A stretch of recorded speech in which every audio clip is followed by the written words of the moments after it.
এই বছরের জুলাই মাসে amnesty international made in India the supply of weapons and ammunition two Israel শিরোনামে একটি রিপোর্ট প্রকাশ করেছে।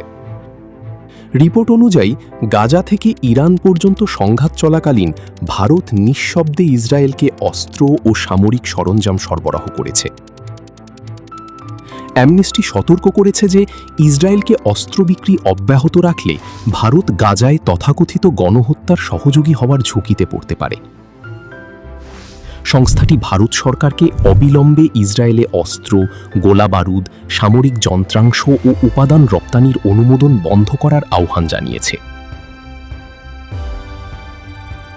রিপোর্টে বলা হয়েছে, অ্যামনেস্টি 7 অক্টোবর 2023 থেকে 30 নভেম্বর 2025 পর্যন্ত ভারত থেকে ইসরায়েলে পাঠানো প্রায় 3000 বড় চালানের বিশ্লেষণ করেছে।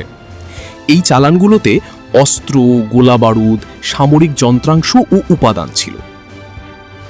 অ্যামনেস্টির তথ্য অনুযায়ী এই চালানগুলোতে প্রায় 4 লাখ সামরিক অস্ত্রের খুচরা যন্ত্রাংশ, প্রায় 6 লাখ অস্ত্র যেমন ড্রোন, রকেট ও শেল এবং প্রায় 300 সামরিক সাঁজোয়া যান ছিল। অ্যামনেস্টির যুক্তি, আন্তর্জাতিক বিচার আদালত আইসিজে গাজায় গণহত্যার সম্ভাব্য ঝুঁকি খুঁজে পাওয়ার পর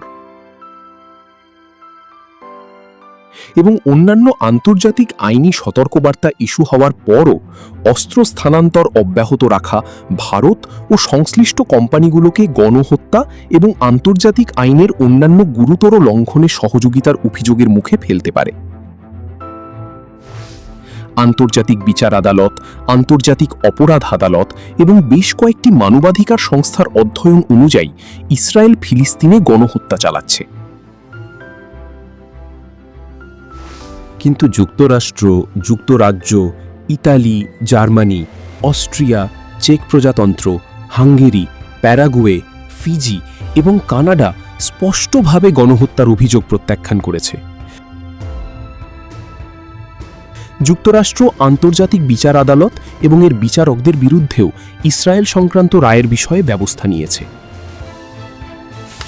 প্রধানমন্ত্রী নরেন্দ্র মোদীর অধীনে ভারতও গণহত্যার তকমা স্বীকার করতে অস্বীকার করেছে এবং ইসরায়েলের পাশে দৃঢ়ভাবে দাঁড়িয়েছে।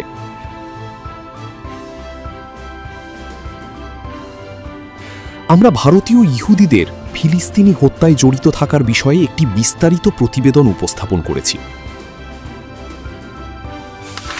আমরা আরেকটি প্রতিবেদন উপস্থাপন করেছি যেখানে দেখানো হয়েছে কিভাবে ভারতীয় ইহুদিরা পশ্চিম তীর ও গাজায় বসতি স্থাপন করে ফিলিস্তিনি ভূমি দখল করেছে।